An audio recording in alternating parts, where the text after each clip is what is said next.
요한계시록 2장 또 3장에 이르러서 보면은 만왕의 왕 심판주 되시는 예수님께서 당시 지금의 터키 서부 지역인 소아시아의 대표적인 7 교회에 대하여 말씀을 합니다. 예수님께서 보시기에 이런 7 교회가 어떤 특성을 가졌고 또 잘한 것, 그 다음에 부족한 것, 고쳐야 할 것에 대하여 말씀을 하는 가운데서 순서를 이렇게 쭉 나열을 하고 있습니다. 7 교회는 그 지역에 많은 교회가 있었겠죠. 대표적인 7 교회, 또 해석을 확대하면은 장차 인류 역사에 나타날 모든 교회의 대표적인 유형을 가리킵니다.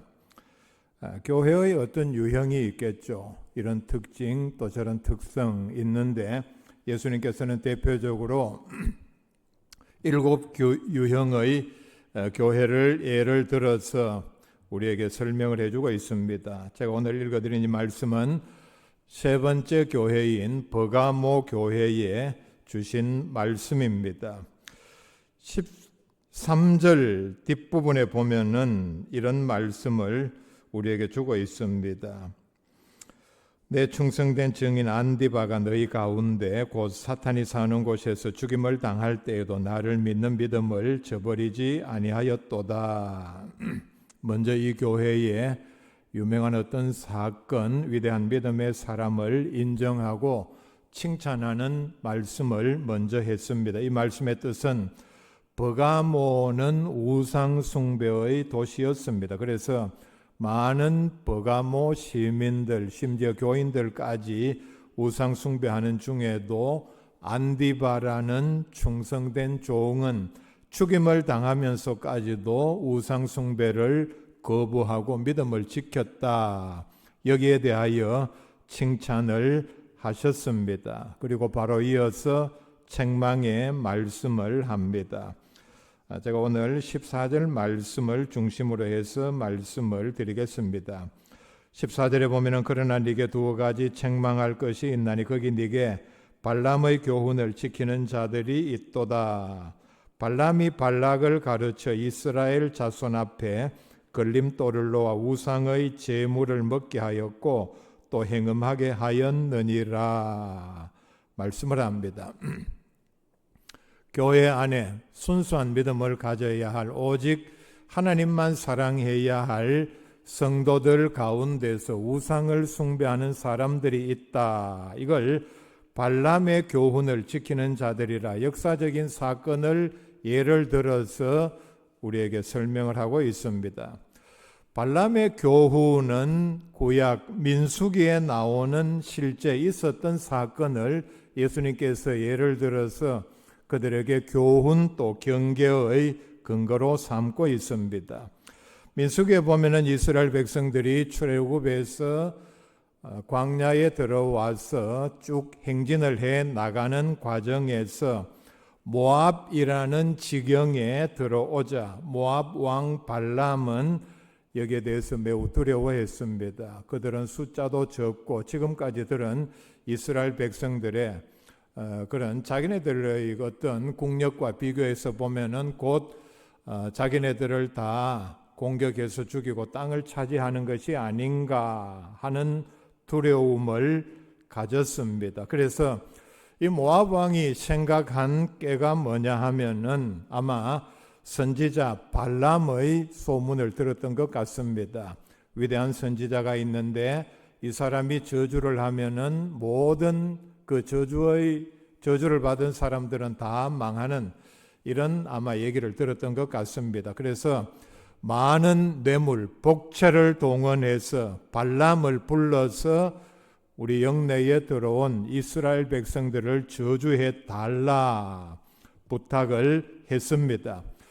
발람은 엄청난 재물, 이 복채가 탐이 나기는 했지만은 하나님께서 분명하게 이스라엘 백성들을 저주하지 말라 명령을 했기 때문에 아마 마음의 갈등을 느꼈겠죠. 그런데 모압 왕이 끈질기게 요구하니까 발람이 모압 왕에게 갈 때에 발람은 어떤 일까지 겪었는가 하면은 나귀가 말을 하고 하나님께서 사자를 동원해서 이게 하나님의 뜻이구나. 내가 모압 왕에게 가서 이스라엘 백성들을 저주하는 것을 하나님께서 철저하게 싫어하시고 지금 막고 계시는가 하는 역사를 분명히 알 정도로 하나님께서는 너는 절대로 이스라엘 백성들을 저주하지 말라 명령을 했습니다. 발람이 분명히 알아차렸다는 얘기입니다. 처음에는 발람이 이스라엘로 하여금 그들이 멸망하게 하는 지름길인 우상을 숭배하도록 미혹하는 일을 하지 않았습니다. 그 부탁을 받았을 때에 거절을 했지만은 결국은 하고 말았습니다. 오늘 이 읽어드린 말씀 14절에 보면은 예수님께서는 분명하게 거짓 선지자 발람이 모압 왕에게 이스라엘을 어떻게 하면은 멸망시킬 수 있느냐 하는 가장 효과적인 방법을 가르쳐 주었습니다. 아마 이렇게 말을 했겠죠. 나는 이스라엘 백성들을 저주할 수 없다. 하나님께서 내게 엄명하셨다. 엄청난 초자연적인 역사를 일으켜서 보여주셨기 때문에 나는 이스라엘 백성들을 저주할 수 없고, 그런데 좋은 방법이 하나 있다. 내가 저주하는 것보다 더 효과적인 방법이니까 당신 나라에 미인들, 여자들을 풀고 그 다음에 우상 숭배의 자리를 마련해서 이스라엘 백성들을 유인을 하면은 멍청한 이스라엘 남자들은 거기에 와서 우상에게 절하고 우상 음식을 먹고 그 다음에 당신이 제공하는 그런 여자들과 간음하는 일이 분명히 일어날 것이다. 그렇게 하면은 이스라엘 백성들은 저절로 멸망을 당한다. 아주 무서운 계략을 모압 왕에게 가르쳐 주었습니다. 그래서 모압 왕은 거짓 선지자 발람의 이런 괴계를 그대로 실행을 해서 결국은 이스라엘 백성들이 상당수 여기에 넘어가서 우상을 숭배하고 음행하는 일까지 일어났습니다. 그래서 예수님의 이 지적은 바로 걸림돌을 놓아, 발람이 이스라엘 백성들 앞에 걸림돌을 놓아, 즉 이스라엘 백성들이 광야에서 발람이 놓은 우상 숭배, 음행의 걸림돌에 걸려서 24,000명이나 사실 결과적으로 죽은 남자의 숫자가 이만큼입니다. 우상 숭배, 간음 현장에 더 많이 관여되었을 수도 있습니다. 24,000명이 거기에 걸려서 넘어져서 하나님의 진노로 죽었다. 이 사실을 예수님께서 다시 환기시켜 주셨습니다. 자, 그 사건 현장으로 돌아가 볼 수 있기를 바랍니다. 민수기 25장 그 사건 현장에서는 이렇게 설명을 하고 있습니다. 이스라엘이 시딤에 머물러 있더니 그 백성이 모압 여자들과 음행하기를 시작하니라. 2절에 그 여자들이 자기 신들에게 제사할 때에 이스라엘 백성을 청하매 백성들이 먹고 그들의 신들에게 절함으로 음행을 하고 그 여인들이 자 이제 우리 신전에 가서 우리가 섬기는 신에게 절을 하자 하니까 다 거기에 꿰어 넘어가서 그 죄에 빠졌다. 3절에 보면 이스라엘이 바알보르에게 가담한지라 여호와께서 이스라엘에게 진노하시니라. 매우 짧지만은 그 과정 가운데서 어떤 일이 일어났는가를 자세하게 설명을 하고 있습니다. 즉 발람이 제시한 이스라엘 백성들을 하나님의 진노를 받아서 망하게 한 그 걸림돌, 그 계략이 백발백중 맞아 떨어졌다는 얘기입니다. 결과적으로 이스라엘은 이런 엄청난 범죄에 가담해서 하나님의 진노를 받았고 계속해서 잘 나가던 또는 승리하던 행진의 맥이 여기서 끊어진 결과를 낳고 말았습니다. 14절에 보면은 걸림돌이라고 했습니다. 걸림돌이라는 말은 사람이 많이 통행하는 길목에 걸려 넘어질 수 있는 돌을 놓아서 넘어지게 하는 그런 장치를 가리킵니다. 그런데 옛날 번역에는 보면은 이스라엘 앞에 올무를 놓아라고 번역을 했습니다. 덫이라는 얘기죠.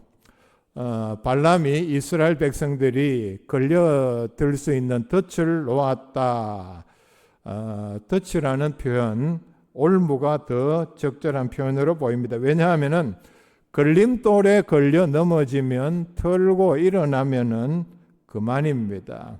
얼마든지 다시 어떤 동력을 회복할 수 있는 그런 힘은 충분히 가지고 있다는 얘기입니다. 돌에 걸려 넘어지면은 털고 다시 일어나면 그만입니다. 그런데 덫에 걸리면은 사실 빠져나오기가 사실상 불가능합니다. 대부분 동물들 보면은 덫에 걸리면 죽고 맙니다. 실제로 이스라엘 남자 장정 24,000명이나 죽었습니다. 그리고 장차 나아가는 가나안으로 향한 진군의 엄청난 타격을 받았습니다. 버가모 교회의 발람의 걸림돌은 바로 마귀의 덫이라는 표현이 정확합니다. 마귀가 교회 안에 성도들로 하여금 간음을 하고 우상 숭배하는 덫을 쳐놓았는데 거기에 많은 성도들이 그걸 모르고 걸렸다는 얘기입니다. 성경 여러 곳에서 보면은 그리스도인들의 신앙, 천국 가는 대열에 앞에 놓여 있는 덫의 위험에 대하여 많이 말씀을 했습니다. 누가복음 21장 34절에 예수님의 말씀입니다. 너희는 스스로 조심하라. 그렇지 않으면 방탕함과 술 취함과 생활의 염려로 마음이 둔하여지고 뜻밖의 그 날이 덫과 같이 너희에게 임하리라.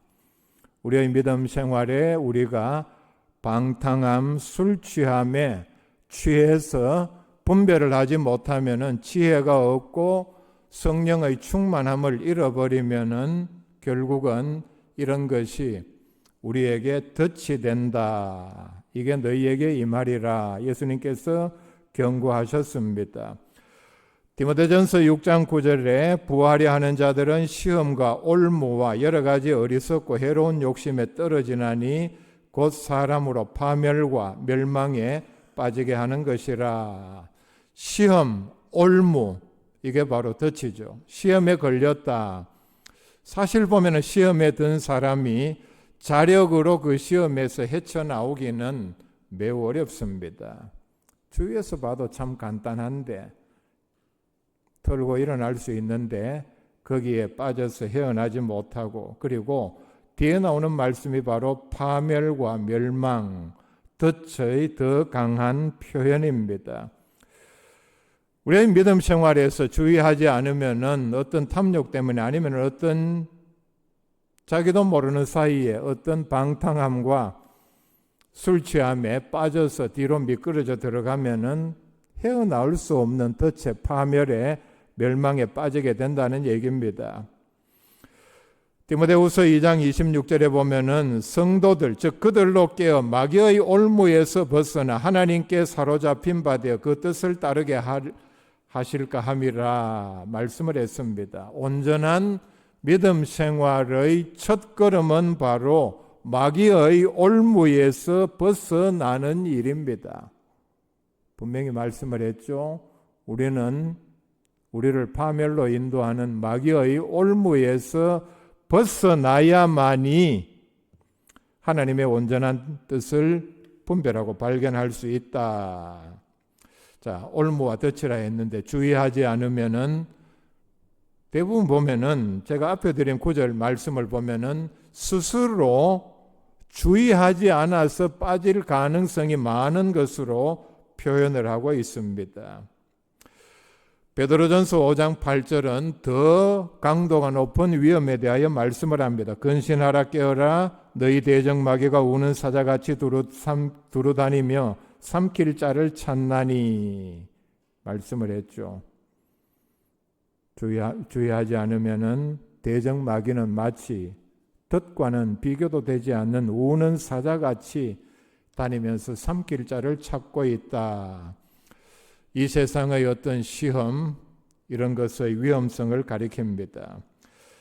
마태복음 24장 24절에 말세에 일어날 우리가 가장 주의할 대표적인 현상에 대하여 말씀을 합니다. 거짓 그리스도들과 거짓 선지자들이 일어나 바로 이 두 가지는 바로 대표적인 우리를 위협하는 덫입니다.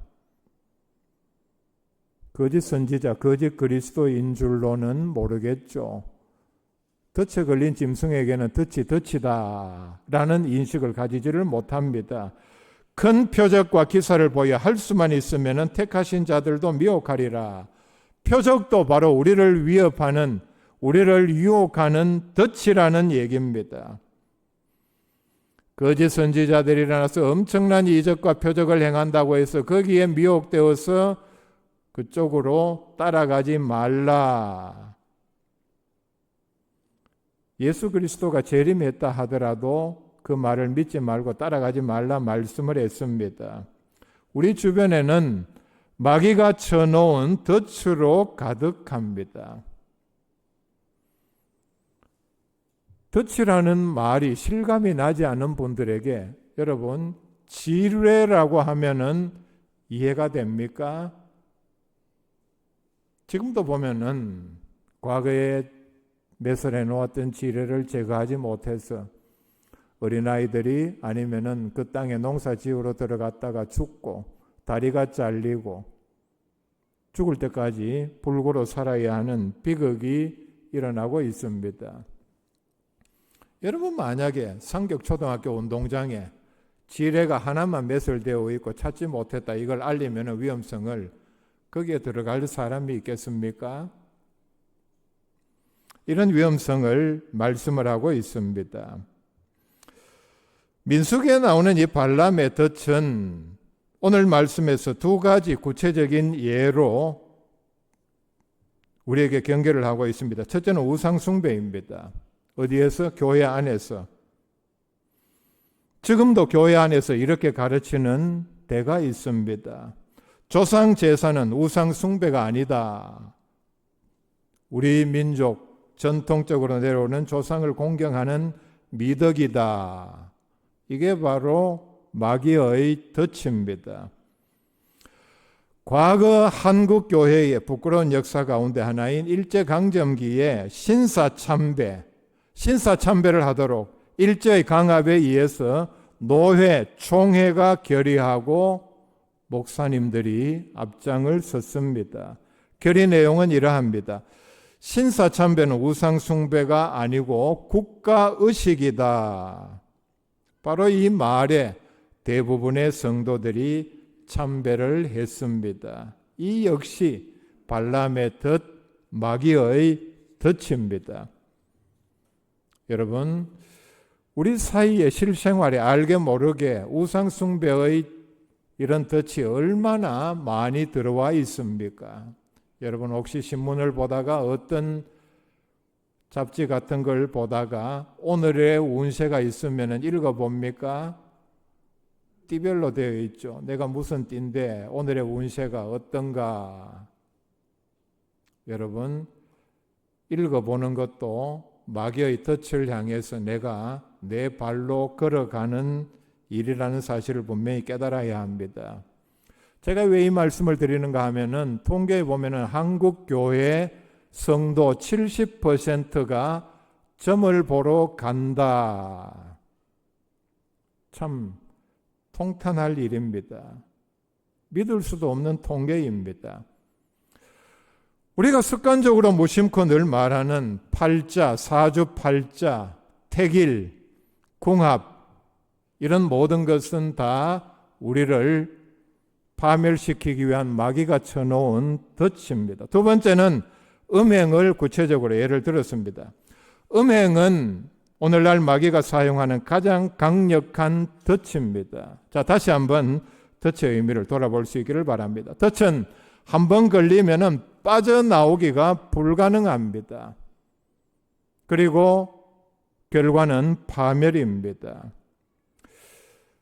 야생의 상태를 보여주는 다큐멘터리 필름 같은 걸 보면은 고라니나 멧돼지 같은 것도 발끝이 사람 손으로 치면 여기 이렇게 잘려 나간 채 쩔뚝거리며 걸어 다니는 그런 짐승들이 들어 있습니다. 다행히 우리나라는 뭐 이게 쩔뚝거린다고 해서 잡아먹는 그 상위 포식자가 없기 때문에 아마 뭐 풀만 뜯어 먹으면은 죽을 때까지 살 수 있겠죠.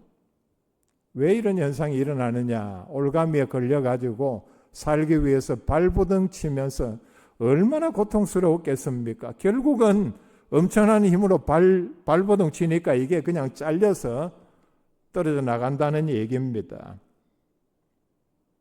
근데 보면은 덫에 걸리지 않는 놈들도 있습니다. 그 찍어놓은 다큐멘터리 필름을 보면은 덫이라는 걸 이렇게 설치를 해놨을 때 그 가까이는 가지만은 냄새는 맡아보지만은 주변만 돌다가 그냥 가버리는 그런 참 똑똑한 짐승도 있습니다. 잠언 7장에 보면은 음녀가 어리석은 젊은이를 온갖 방법으로 동원해서 유혹하는 광경을 저자 솔로몬이 아마 밤에 창문으로 내다보고 기록한 내용이 있습니다.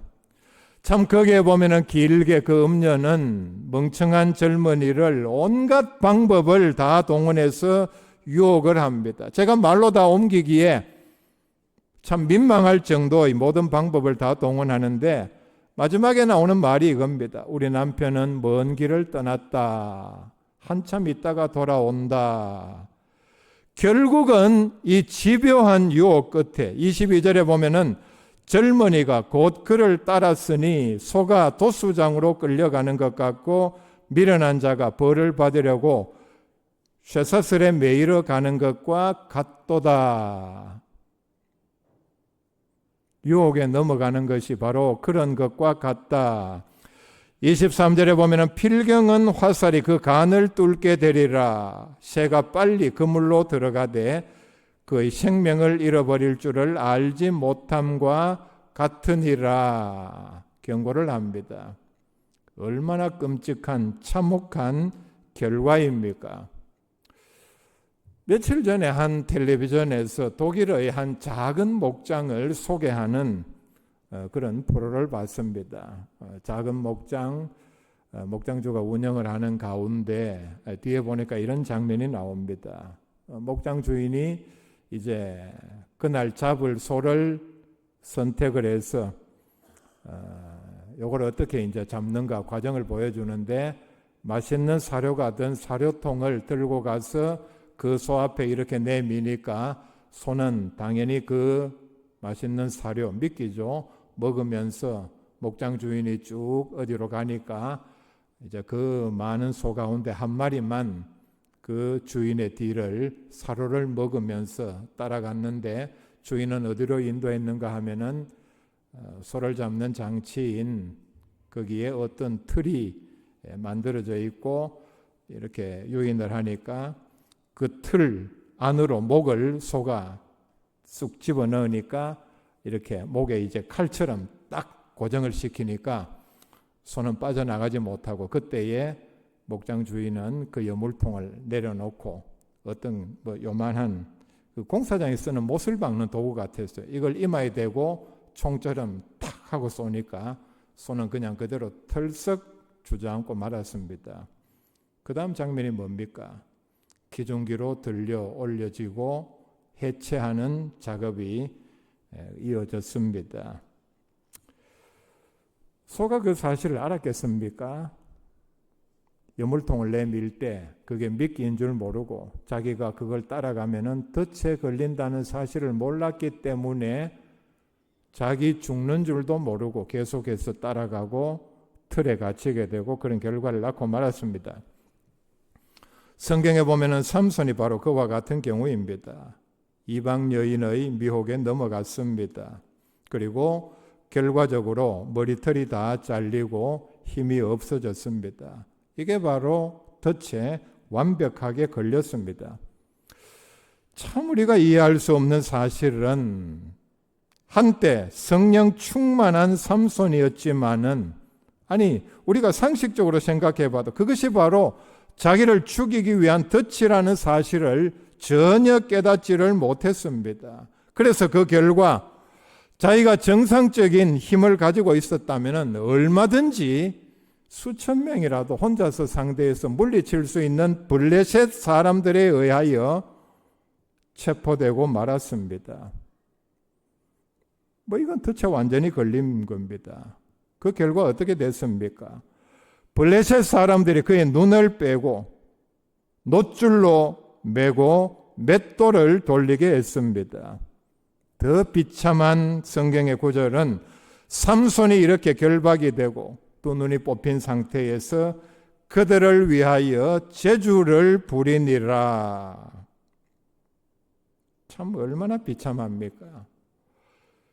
한때 성령 충만했던 하나님의 쓰시는 사람이 이렇게 비참한 자리로 떨어지고 말았습니다. 이게 바로 덫에 걸린 결과입니다. 음란은 성경 여러 많은 구절을 참고하면은 교회 안에서 그리스도인들을 유혹하는 대표적인 덫입니다.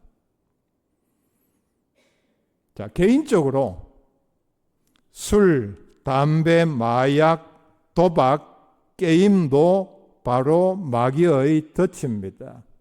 마귀는 바로 이런 덫을 이용해서 개인적으로 하나님의 자녀들을 천국 가는 대열에서 이탈하게 만듭니다. 왜 이게 덫인지 아십니까? 강력한 유혹을 바라기 때문입니다. 우리가 청소년기부터 시작해서 이런 것에 대해서 자기 스스로 나는 절대로 여기에 빠지지 않는다. 방어선을 치지 않으면 쉽게 넘어가기 쉬운 것이, 그리고 유혹도 매우 강하기 때문입니다. 엄청난 유혹하는 힘을 가지고 있습니다. 그리고 걸리면은 빠져나오기가 사실은 인간의 의지로는 불가능합니다. 또 하나, 육체와 영혼의 파멸을 가져옵니다. 제가 말씀드린 이런 몇 가지, 나는 여기에 중독돼서 일도 안 하고 여기에 했는데 내 건강이 더 좋아졌고 내 믿음도 더 강해졌다. 있을 수 없는 얘기입니다. 파멸을 가져오기 때문에 바로 마귀의 덫이라는 얘기입니다. 그리고 마귀가 만들어낸 방법 가운데 지금까지는 이것보다 더 효과적인 방법은 없습니다. 교회 안에 가장 무서운 마귀의 덫은 바로 거짓 교사들이 전파하는 이단의 교리입니다. 베드로후서 2장 1절에 그러나 백성 가운데 또한 거짓 선지자들이 일어났었나니 이와 같이 너희 중에도 거짓 선생들이 있으리라. 교회 안에 교사처럼 목사처럼 보이는 사람 가운데도 거짓 선생들이 있다는 경계입니다.